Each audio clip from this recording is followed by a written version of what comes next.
Lep pozdrav, moje ime je Žiga Zaplotnik, sem podoktorski raziskovalec na Fakulteti za matematiko in fiziko. Raziskovalno se ukvarjam z numeričnimi modeli za napovedovanje vremena oziroma še bolj točno za simulacijo meritev v te modele.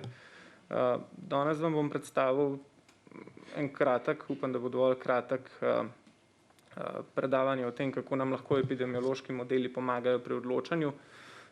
Ta predstavitev je nastala v sodelovanju z Lukom Medicem z Inštituta Jožef Štefan, teoretična fizika, Majo Pohar-Perme z Medicinske fakultete Univerze v Ljubljani, Matjažem Leskovarjem z Inštituta Jožef Štefan, R4 odsek za reaktorsko tehniko, Janezom Žibertom iz Zdravstvene fakultete, Milanom Batisto z Fakultete za pomorstvo in promet in Mihom Kaduncem, fizikom, članom našega neformalnega združenja sledilnik.org.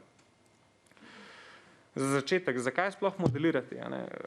Zdaj prva tista stvar, ki jo imamo mi raziskovalci pred sabo, je seveda znanje. To pomeni, smo radovedni, zanima nas, kako se bo širila epidemija, zanima nas njena dinamika in seveda v mislih imamo tudi jasne akademske cilje.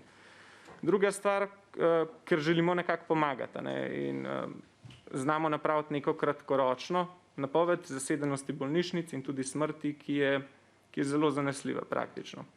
Potem modeliramo tudi zato, da ocenimo trend epidemije, pa diagnosticiramo, če gre mogoče počasi v napačno smer, se pravi, ne tja, kamor si želimo. Modeliramo pa tudi zato, da lahko preigravamo različne scenarije. Naprimer, kaj se zgodi, če presežemo kapacitete epidemiološkega sledenja? Kaj recimo pomeni delo od doma v različnem obsegu? Kaj pomeni zaprtje oziroma odprtje vrtcev, šol in univerz, kakšen je vpliv počitnic, dopustov in tako naprej. Vse te stvari se nekako z nekimi predpostavkami da modelirati. Modeli so vedno bolj kompleksni, vedno bolj nadgrajeni in nam že omogočajo tudi take uvide v razvoj COVID epidemije. Zdaj mogoče najprej za začetek nekaj o dinamiki pojava. Epidemija je eksponenten pojav, kjer naša intuicija pogosto odpove. Kaj to pomeni? Recimo v avgustu in pa v septembru smo se soočali z dokaj nizkim številom okuženih, tudi z nizko zasedenostjo bolnišnic in zdelo se nam je, da je vse v redu.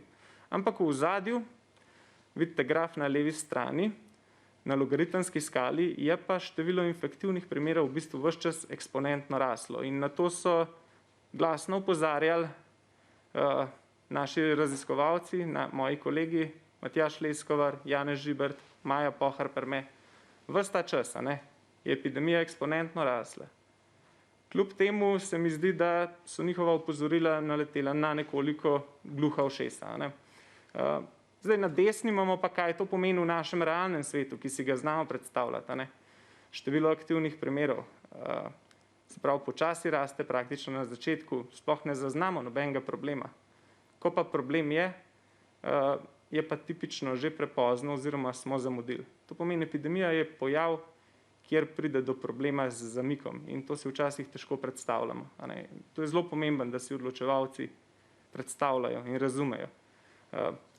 Takrat, ko takole naraste število aktivnih primerov, je za neke ukrepe tipično že prepozno, nekoliko smo že zamudili, vseeno pa moramo te ukrepe sprejeti, če želimo preprečiti najhujše.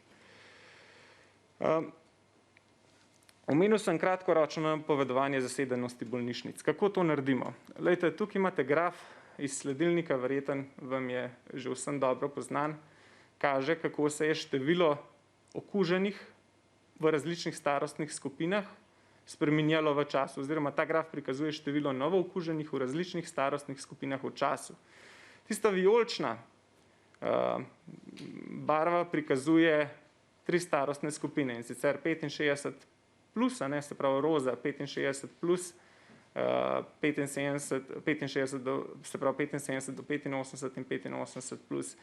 In vidite recimo, da kljub temu, da smo vmes zaradi neke spremembe testiranja že opažali nek upad recimo, pa vidite, da to število tistih najbolj kritičnih, to pomeni starejših od 65 plus, še vedno narašča.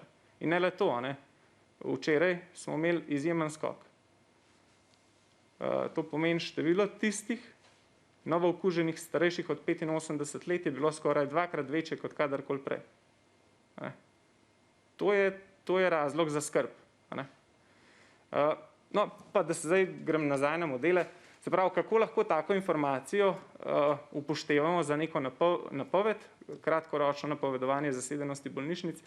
Poznamo zamike med testom in pa med smrtjo, ravno tako poznamo časovne zamike med pozitivno potrjenim testom in pa hospitalizacijo in na podlagi tega in na podlagi te demografske porazdelitve, bi rekel, novookuženih, lahko napovemo, kako se bojo kratkoročno razvijala epidemija oziroma kakšna bo kratkoročna napoved zasedenosti bolnišnic. Desno zgor imate sliko Matjaža Leskovarja, desno spodaj Maje Pohar Perme in levo spodaj je ena slika, ki smo jo objavili včeraj na sledilniku.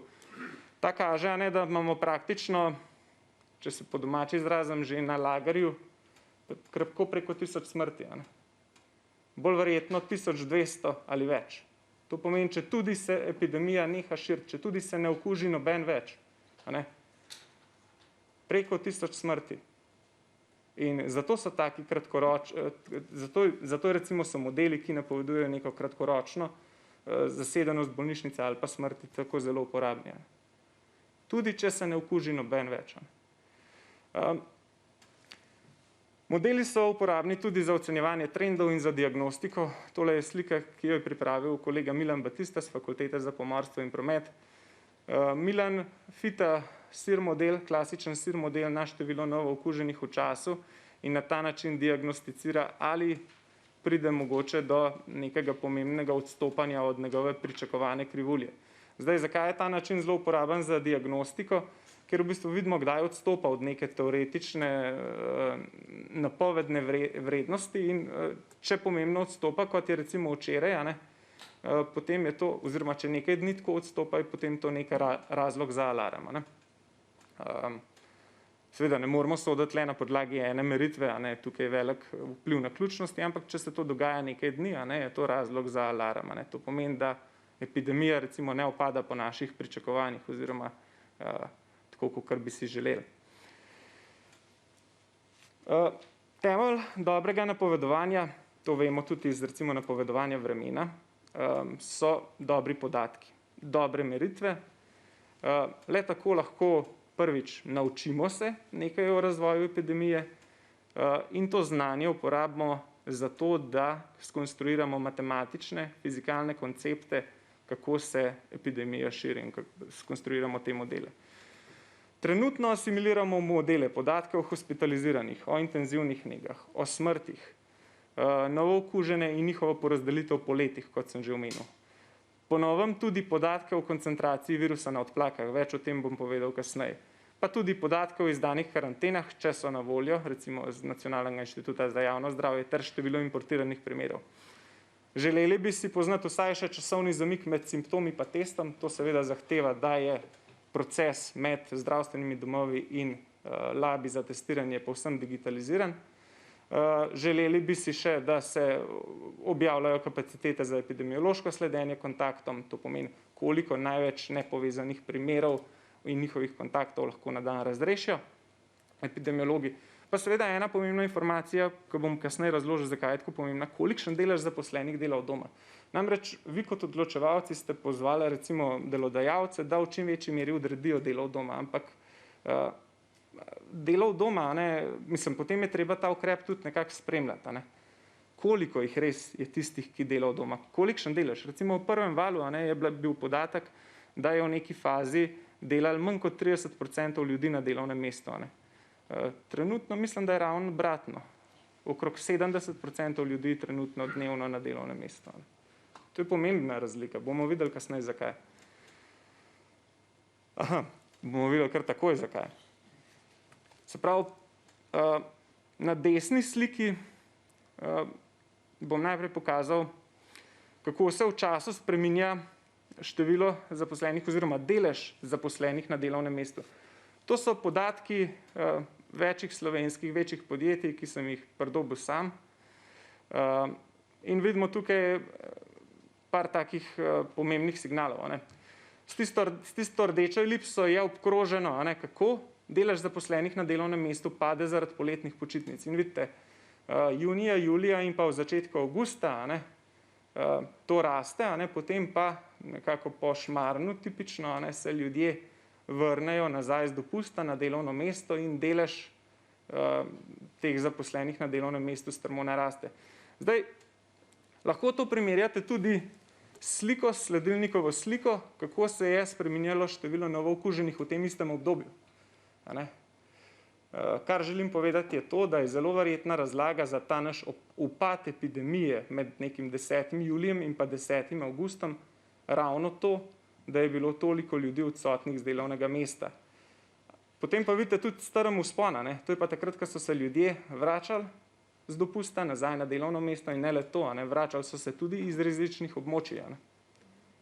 In tukaj vidimo ta potem strm skok okrog 10. oziroma 15. avgusta. To je na skrajnem desnem robu tega rdečega kroga, na sliki spodaj levo. Ampak zdaj, zakaj so pa sploh zakaj je to, kolikšen delež ljudi dela od doma, tako pomemben? Dajmo si pogledati ta graf. Ta graf prikazuje povprečno število kontaktov na prebivalca na dan v različnih settingih. Vidimo, da izstopa ena kategorija, to je delo. Delo prispeva največ k povprečnemu številu kontaktov na prebivalca na dan. Lejte, to je na vsakega prebivalca. Zakaj šole in študiji prispevajo tako malo? Ker je šolajočih in tistih, ki študirajo in hodijo v vrtec, le 300.000. Daleč največ kontaktov prispeva tukaj seveda delo in vemo, aktivna populacija je velika, približno 1 milijon. Lahko navedem še druge. Prvi stolpec pomeni, koliko imamo kontaktov v gospodinjstvu z domačimi, drugi stolpec, koliko imamo tipično v normalnih razmerah kontaktov v gospodinjstvu z drugimi člani izven našega gospodinjstva, to so tako imenovani obiski, potem seveda delo, četrti stolpec šola, študij, peti transport, šesti zabava, rekreacija in prosti čas in sedmi, zadnji stolpec na desni strani ga vidite ostalo. To so opravki, frizerski saloni, kozmetika, nakupovanje in tako naprej. Vse pač praktično, kar si lahko predstavljamo kot opravk. To je pomembno poznati. Zato je tako pomembno, kolikšen delež ljudi dela od doma, kot vidite. Tisti najvišji stolpec lahko s tem najbolj zreduciramo. In če damo nek ukrep, to pomeni, če rečemo, delajte od doma, je treba ta ukrep spremljati. Le tako bomo lahko imeli nadzor nad epidemijo. Omenil sem tudi inovativne meritve na odplakah. Lejte, s sledilnikom oziroma s parimi raziskovalci, ki smo dokaj aktivni na Slack kanalu sledilnika, so se povezali kolegi z Nacionalnega inštituta za biologijo, z oddelka za biotehnologijo in sistemsko biologijo, točneje raziskovalci iz raziskovalne skupine profesor Maje Ravnikar. Oni merijo oziroma so začeli meriti koncentracijo virusa na odplakah. Zdaj bom najprej povedal, kaj to pomeni. Oni merijo, mislim, da qPCR metodo, koncentracijo virusa na odplakah v Ljubljani, Kranju, Domžalah, Kamniku, Celju, Kopru, Velenju in pa Rogaški Slatini. Skupaj pokrivajo približno 500 000 prebivalstva, ne upoštevajoč dnevne delovne migrante. Glavna prednost teh meritev je manjši časovni zamik kot pa pri testih posameznikov. To pomeni, prej lahko vidimo, v katero smer gre epidemija. Recimo, kolegi so pomerali vrh 27. oktobra in potem že 29. oktobra opazili nek padec, ki so ga potem potrdili 3. novembra. Praktično en teden prej, preden smo mi to videli s testov, oziroma precej prej. Zakaj je tako? Ker seveda tipičen čas od okužbe do pozitivnega testa je precej dolg. Zakaj? Prvič imamo inkubacijsko dobo, ki traja v povprečju 7,8 dneva. Potem zato imamo še neko dobo med simptomi in pa med rezultatom pozitivnega testa. In vse to pomeni, da mi epidemijo gledamo nazaj. To je podobno, kot bi gledal zvezdo v vesolju. Gledaš nazaj v času. Gledaš v preteklost. Tukaj gledamo v preteklost, ki nam je bližje. In zato se lahko prej odločimo in prej ocenimo, ali so neki ukrepi sploh prijeli in prej tudi ocenimo, v katero smer gremo. In to, da se seveda lahko aplicira tudi na posamezna okrožja, večstanovanjske stavbe in tako naprej. Informacijo že asimiliramo v nekatere modele. Tukaj levo spodaj vidite sliko, kako se recimo ujema modelska predikcija in pa kako se ujema z meritvami, ki jih seveda asimiliramo v ta model. Tako da model je neka zglajena različica teh meritev, če si predstavljate. Študija primera, prekoračitev kapacitete epidemiološkega sledenja. Glejte, mi smo se že praktično v začetku oktobra, ko smo videli, da te številke močno naraščajo in ko smo videli, da je v bistvu ta kapaciteta, epidemiološka kapaciteta, se pravi, koliko kontaktom teh rizičnih oseb sploh lahko sledimo, koliko jih lahko izsledimo, je nekako navzgor omejena. To pomeni, da smo se zavedali, da ko bo prišlo do velikega števila novih okužb, bomo sposobni izslediti vedno manjši delež kontaktov. Kaj pomeni, če izsledimo vedno manjši delež kontaktov? To pomeni, da ta R, ta slavni R, reprodukcijsko število, še bolj naraste. Pomeni še več novookuženih in še več novookuženih pomeni, da imamo še manjši delež kontaktov, ki jih lahko izsledimo. In to je neka pozitivna povratna zanka, ki sama sebe ojačuje in povzroči, da pridemo iz režima z nekim eksponentom v režim z drugim eksponentom. In to je bila ta eksplozija epidemije oziroma to je bila ta zelo hitra rast, ki je povzročila, da imamo situacijo kot tako. Zdaj, kaj bi tukaj rekel? Mi smo to predvideli, kaj se utegne zgoditi, če bo ta R strmo narasel, že nekaj prej. Raven zaradi tega, ker imamo v modelih tudi, recimo v nekaterih modelih tudi simuliramo strategijo testiranja, sledenja kontaktom pa izolacijo kontaktov. Zakaj je to še pomembno? Se pravi, ja, izkazalo se je, da gre epidemija približno takole. Zdaj, če ste pozorni na tisti črn kvadratek tamle, ne vidi se najboljš, bi mogel malo približati, ampak vseeno boste opazili, da v času recimo med 8. in 20. oktobrom epidemija narašča mnogo hitreje, kot pa potem upada. Vsak dan take strme rasti med 8. in 20. oktobrom pomeni približno 2 dneva tega lockdowna, kot ga imamo zdaj, nekega mehkega lockdowna. To pomeni, da smo zaradi neoptimalnega ukrepanja, ki ni slonel na recimo modelih, po izgubi epidemiološkega sledenja kontaktov za vsak en dan rasti predelali najmanj en dan dodatnega lockdowna, torej 12 dni. To boste pa vi ocenili, koliko 12 dni dodatnega lockdowna pomeni, kakšna je to ekonomska škoda za državo. Mislim, da kar mnogo velikostnih razredov večja, kot pa recimo cena neke preventive. Ja, in kaj bi se zgodilo, če na podlagi tega, kar smo vedeli, če bi uvedli potem res lockdown 16. oktobra in sicer tukaj sem predpostavil, da uvedemo točno tak lockdown, kakor smo ga uvedli v prvem valu epidemije. Ja, namesto več kot 1200 hospitaliziranih bi jih imeli le 600, namesto več kot 200 na intenzivni negi bi jih imeli maksimalno 110 in namesto več kot 1500 smrti bi jih imeli približno okrog 600. To je cena 10 dni oziroma še več dni prepoznega ukrepanja pri tako hitri rasti epidemije. To se je treba zavedati. Ko smo v eksponentni fazi, vedno smo v eksponentni fazi, ampak ko je eksponent tako visok, da epidemija tako hitro raste, kot je rasla med 8. recimo pa med 20. oktobrom, takrat moramo ukrepati takoj. Torej, takoj, ko izgubimo epidemiološko sledenje kontaktom, takrat lahko pričakujemo, če se bo kadarkoli še to zgodilo, upam, da se ne bo, da bo R močno narasel in da moramo takoj ukrepati in to ostro ukrepati. Zdaj še en primer, koliko dodatnih smrti bomo še imeli. Ampak zdaj mogoče za razmislek. To so le dodatne smrti, ki jih bodo še prispevali tisti, ki se sploh še niso okužili ob različnih stopnjah pojemanja epidemije. Pogovarjamo se ne o zamiku med tistimi, ki so se že okužili, pa še niso umrli, če zelo racionaliziramo smrt. Pogovarjamo se o tistih, ki se sploh še niso okužili, pa bodo umrli, glede na različne stopnje pojemanja epidemije. Lejte, če bo epidemija pojemala samo za minus 10% na teden, lahko rečemo, da bomo imeli poleg teh 1400-1500 smrti, ali pa recimo 1200 smrti, za katere smo že prepričani, da jih bomo imeli še dodatnih 3500. Če bo pojemala za 20%, potem jih bomo imeli še dodatnih 1500. če bo pojemala za 40% na teden, jih bomo imeli še dodatnih 500. 40% na teden ustreza stopni pojemanja v prvem valu epidemije. To pomeni, vemo, znamo napovedati, kakšne bojo cifre. Vemo že naprej. In trenutno smo praktično zaradi tega, ker smo zakasnili, ker nam je, moramo si iskreno priznati, epidemija ušla iz rok, smo v fazi, ko izbiramo med dvema slabima možnostima. Ali zaprtje, ali visoko število smrti. Tako pač je. To je objektivno. Zaključki.